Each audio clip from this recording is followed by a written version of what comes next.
What's happening, YouTube? It's Simon466cards, and today we're talking about comps, specifically making sure you don't get misled and tricked by comps when you are researching cards, because that's how most people price their cards. So, what I have on the screen is a 2022 Select Color Wheel Nikola Jokic, and this is based off of an interaction I had with someone at the National on, I believe it was Saturday.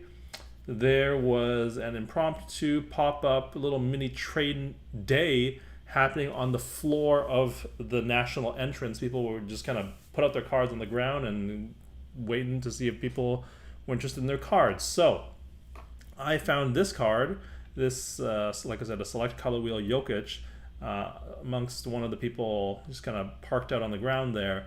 And it's, as you can see, it's a gorgeous card, absolutely gorgeous card. And the one difference between what you're seeing now on your screen and the card that I was looking at was that the one I was looking at was a BGS 9.5, not a raw, as you see here. And so I asked what the price was, and the person said $950 based off of the comps that had happened. And so I looked at the comps, and these were what the guy told me.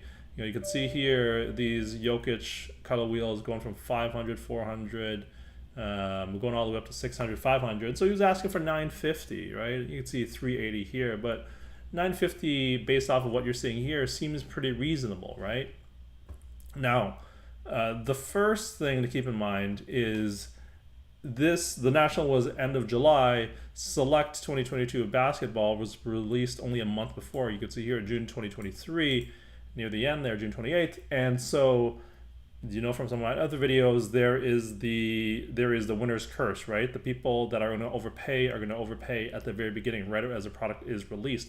So you have to be cognitive of that phenomenon. So that gave me pause that the people that value it highest are going to be the people that are paying now, whereas a month, 2 months, 3 months from now, chances are nobody's paying these type of prices for the color wheel card.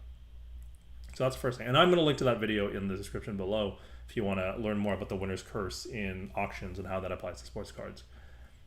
The second thing is, this is a graded card, that's a raw card.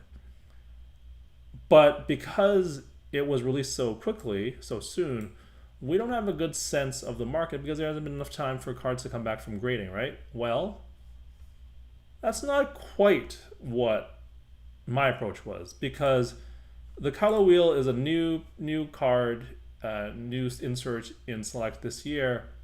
So it's also important to look at other cards in the same set and see if there are any other graded cards from 2022, 2023 Select. See if there are any other color wheel cards. So that's what I did. I did a search, and this is what I found. So I did a search. You can see here, Select Color Wheel, whether it's PSA or PGS, I don't really care. And so there was a couple of baseball and football cards, which I don't care about. But if you scroll down here, you will see this. Here is a Luka Doncic Select Color Wheel PSA 10, ending, this was probably a day or two before when I was looking at the Jokic at the National, selling for $550. Now, we can all agree Jokic has accomplished more. He's got 2 MVPs. He's got a Finals MVP. He's got a title. Luka hasn't done any of those things, right? But in the hobby, Luka is way more popular than Joker. And so the fact that this Luka sold for 220 cards, or $550, I don't know why I said 220 cards, $550 at an auction, no less. Well, that kind of caps the ceiling on how much that Jokic is worth, because I would say that a Jokic as a BGS 9.5 versus a Luka PSA 10, I would say that the Luka would be more valuable than the Jokic 9.5. And so I had walked away to do this research because this is the type of research that I don't like having someone kind of just stare at me and wait for me to do it. I actually just walked away, sat down, spent 10 minutes Googling and looking these things up, And after 15, 20 minutes, I came back and I said, hey, what's the price? What's the price? I actually did not ask the price when I first approached him. I asked him, like, what's the price? He said $950. I said, well, I think that's high. He's like, well, no, the raw comps are what for this, this, and this. And I said, great, but a Luka PSA 10 sold for $550. And Luka is a way more popular player than Jokic. And so he obviously was not ready for that counter and that data point because, and this is really what the video is about, he was focused on how much the Jokic cards, the Joker cards sold for. He didn't think what other players in the set sold for to get a comp as well.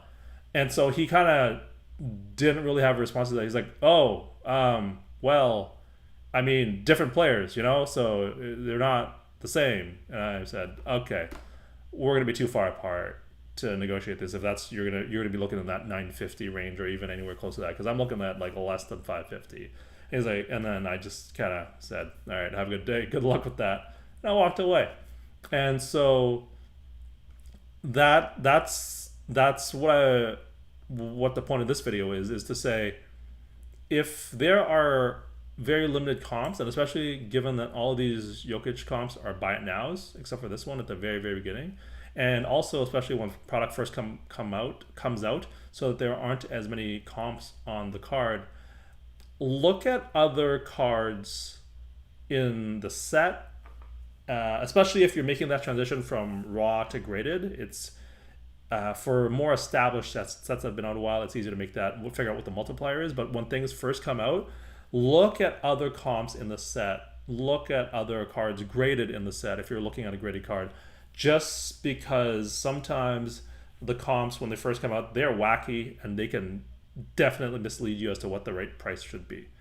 So that's it. That's the video. Would love to hear your thoughts and comments. Did you find this helpful? Was this a useful use case for how to apply going basically using comps across the set versus the same player to help comp the card? Let me know your thoughts and comments in the comments below. As we always do here, look at the next video. And so next time we're going to talk about negotiating and how to negotiate better using this concept called anchoring, and how you can save money and make better deals. So thanks as always for listening and watching, and I will talk to you all soon. Cheers.